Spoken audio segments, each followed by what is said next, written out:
Welcome, low ego action heroes and phoenixes. This is the Delta CX Hive YouTube channel. I'm Debbie Levitt from Delta CX, and welcome to episode 266, where I'm going to talk about my CATE framework. For those of you who might be seniors, leads, managers, directors, or somebody else, hi Pump a Latte, or maybe mentors, coaches, sometimes you're looking for a way to assess other people's work. You're looking for a way to assess work, maybe even score work, and that way you can look at people's strengths and weaknesses and figure out how you can help them level up. It's so much better, in my opinion, than just telling people like, hey, you didn't do that very well, or hey, you could do that better. Well, it's like, okay, well, where am I going wrong? And when I think about some of the things that go into different aspects of UX work, I feel like there's some things that I look for that not everybody looks for that I want to talk about. So we're going to do a quick read of my article on this topic. You can find it on Medium. You can always go to our Medium publication, R before D, as in research before design. And hey, while you're at it, why don't you join our community? Our Discord is free and pretty active. You can find that at dcx.to/Discord. And don't forget our conference coming up. dcx.com will link you there. It is a conference unlike anyone you've ever seen before. We are going to spill all the tea and help people honestly and hopefully deeply. All right, so let's take a look at this article. The CATE framework for assessing skills. I just published it a few weeks ago. It is still new. If you need to review someone's work, especially UX work, and especially to assess skills or growth, please consider using my CATE framework. It's free. It's great for mentors, coaches, advisors, consultants, managers, seniors, leads, principals, and others to use with people they are advising, teaching, or overseeing. CATE stands for critical thinking, attention to detail, technical excellence, and evolution. You can give each element a score if you'd like. One could be poor performance, lots of room for improvement, through 5, excellent, little or no room for improvement. Each time you review that person's work, you can give it a score. You can compare scores to previous scores. You can look for strengths, weaknesses, and areas for growth. And then make sure you are getting mentoring or training for the workers when you recognize struggles or room for growth. Side note, if I can coach or train any of your workers or teams, please let me know. And of course, add this to whatever notes or info you would give the person whose work you're assessing. They need your critical thinking, attention to detail, and technical excellence. Don't just give them scores. Give them all of the info they need to improve and succeed. Important notes. I hoped this went without saying, but let's say it out loud in case someone needs to hear it. Some of these areas, such as attention to detail, may be more or less challenging depending on an individual's specific conditions, diagnoses, or disabilities. Please do not harshly judge someone who might do poorly or be inconsistent in any of these areas due to conditions, diagnoses, or disabilities. If this framework causes anxiety for someone, please don't use it. The goal of the framework is to help people level up, not criticize them, especially in areas where they might not be able to make significant changes. If someone tends to have, for example, poor attention to detail due to diagnoses or disabilities, it wouldn't make sense to often give them low scores. Instead, look for solutions that work for everybody. If the person in question approves this, have a peer or someone senior check their work more often. That way we are improving the attention to detail while maintaining appropriate expectations for the original worker. You can make it the CTE framework for them. Whatever it takes to raise that person up. If we're not raising them up, we, the leaders or coaches, are doing something wrong. Feedback must be specific and actionable. Again, please don't give people scores without telling them why, what was good, and what could be improved.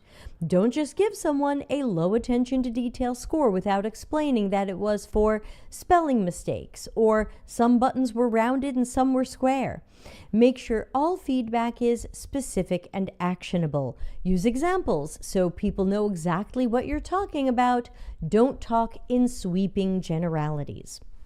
Okay, C is for critical thinking. For most jobs, critical thinking is important. I would say it's required for CX and UX work. Gauge how the worker is using logic and reasoning, considering multiple possible outcomes, open to various solutions versus being in love with their first idea, asking questions and digging deeper versus guessing, assuming, avoiding learning more, or jumping to conclusions, asking open questions versus leading or closed questions, able to separate opinions, guesses, and assumptions from evidence, data, and knowledge, doesn't mistake their or others' opinions for facts, considering others' perspectives and lived experiences. We sometimes call this empathy. The worker should be considering a variety of perspectives and experiences across target audiences. Don't ask 3 white guys what they think and assume you really understand users and their needs. Looking for and recognizing their own or others' biases, and being strategic about work and projects. A is for attention to detail. This is about work being consistent and clean. I give low scores for attention to detail for reasons like sloppy work, inconsistent work, missing small or large elements, mistakes that tell me they didn't check their own work, inaccuracies, or work being done doesn't match and or fulfill the original goals of the work. T is for technical excellence. This is where we're looking at the craft and skills. For designers, information architecture, interaction design, prototyping, possibly visual design or branding, etc.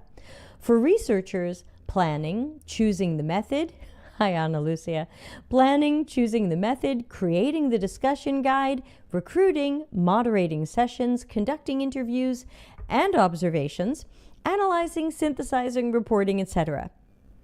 Having tools in the toolbox and using the right ones at the right time. So again, we're talking about technical excellence.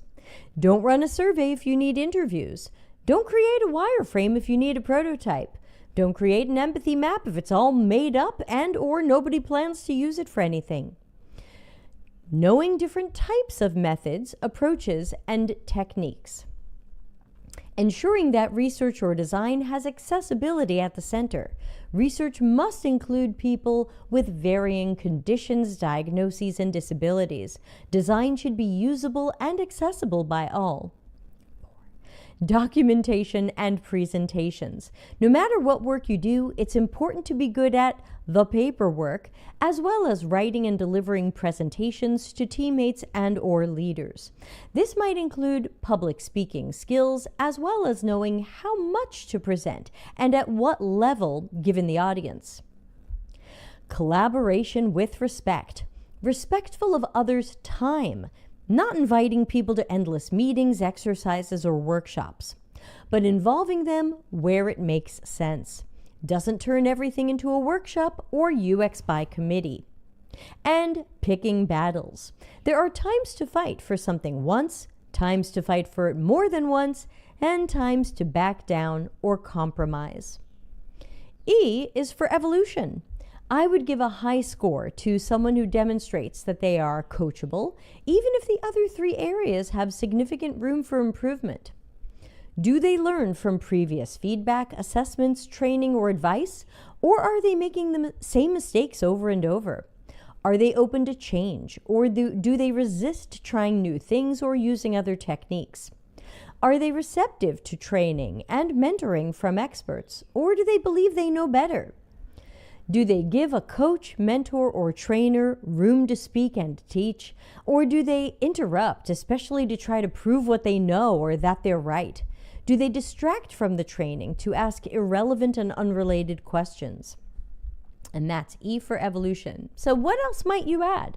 Some people might want to add scores relating to curiosity, empathy, collaboration, etc. But I believe that to keep things simple, you can roll these into the CATE framework.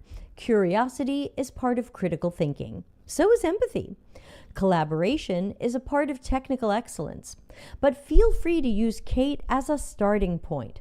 I wouldn't add many, if any, additional scoring criteria so that you can keep the framework simple. Use visualizations if you want.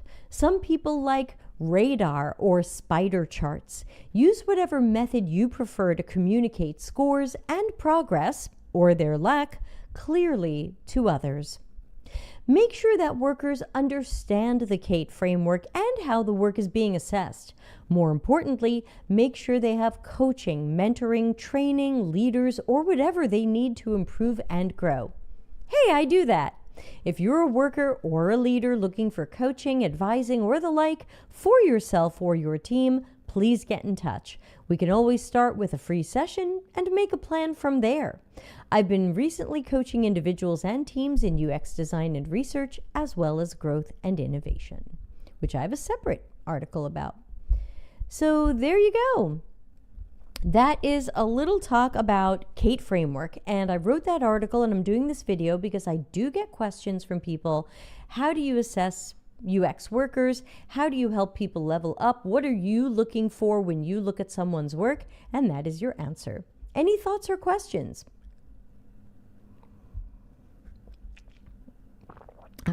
I've been enjoying some nice decaf coffee lately. I bought the good stuff for a change. I hope the stream is okay. Our main internet is out. Someone cut the cable to the entire town, and I'm working off phone data, so I hope it's okay. If people don't have questions, that's totally cool. If you are watching this video later, please give us a thumbs up on YouTube and leave a comment. Wait, how does that happen? That is a question we are still asking. People are wondering if it was by accident or on purpose. We don't know. Let's take a look at our calendar. So tomorrow is Wednesday. We've got our Ask Me Anything, same time as always. If you have a question you want to send in ahead of time, dcx.to has a link to the AMA anonymous question form, and you can send that in and your question will be among the first. After that, we've got a, this is a good one. We've got a Take Action Tuesday, a week from today. I'm grabbing something. I'm dropping everything off my desk. We are going to be talking about these cards that I got at a conference, Microsoft's guidelines for human AI interaction.